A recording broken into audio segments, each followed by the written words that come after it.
دسی مرتدواله شروع دی چې څوک ابوبکر نشته چې د هغې مخنیوی وکړي او هغه مرتدواله څه دی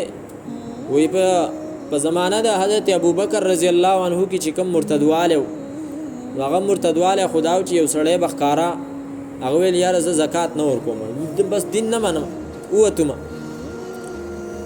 نو ښکاره به پته لګېدله چې هلکه دې سړي د اسلام کړۍ د خپلې غاړې نه وغورځوله او دا کافر شو ټول مسلمانانو به د هغو سره تعلقات کټ کړل او دغه کس به بیا یو داسې سړی ګڼلی کېدو په معاشره کې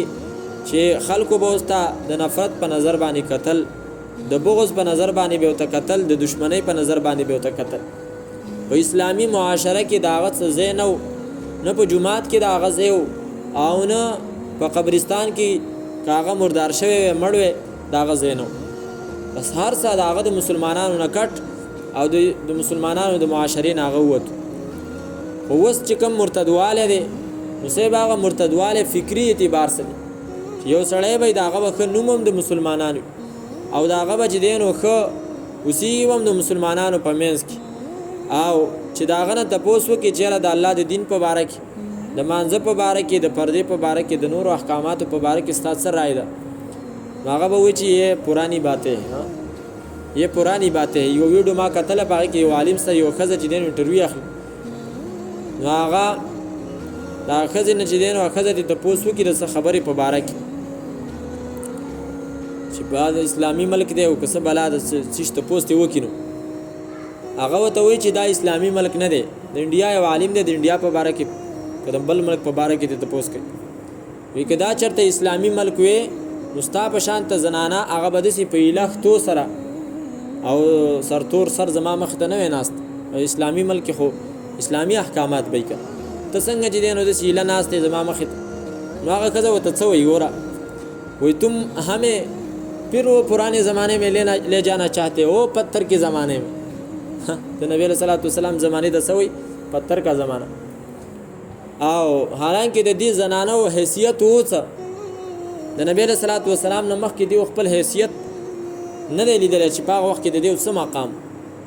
په جاهلیت کې درې قسمه نکاحګانې وي چې هغه به د دې زنانو څه کېدې څونه د بېشرمۍ او د بېحیایۍ نه ډکې نکاحګانې او د هغې نه وروسته بیا شریعت دی له چې دی نو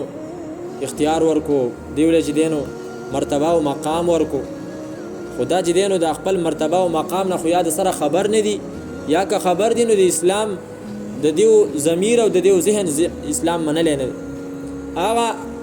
نکاحګانې دا وي چې کله کله به داسې و چې روغ د ګروپ په شکل کې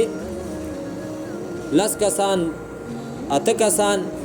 12 کسان دا به چې دی نو حضرت عایشه رضی الله تعالی عنها فرمایي چې جاهلیت په زمانه کې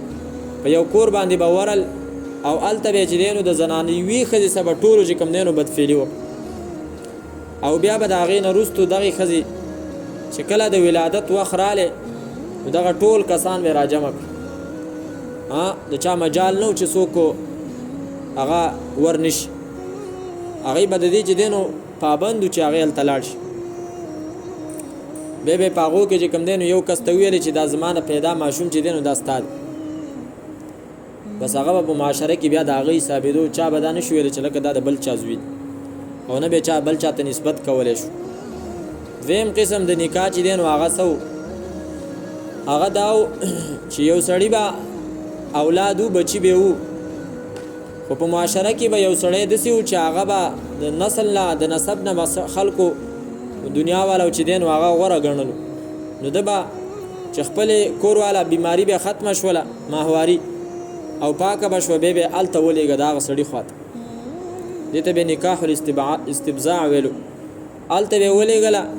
او د دې دپاره چې د هغه سړي نسل هغه زما په اولاد کې راشي دې مثال دی لکه چرګې وایي د پلانکي د بانګیانو څه چې دی وله هغه ښه نسل دی چې دغه نسل د دې چرګو نه پیدا شي او په دې باندې به خاوند چې دی نو ښه راضي و هېڅ اعتراض پرې نه و چې هلکه دا ته د دې ښځې څه کې دا خو زیاتی دی نو چا اعتراض نه کو دریم قسم چې کوم دی نو هغه باقاعده د جنډو چې زنانو په کورونو باندې به جنډې ولاړې وي او زیناکارې به وي او بیا به چې کله بچی پیدا شو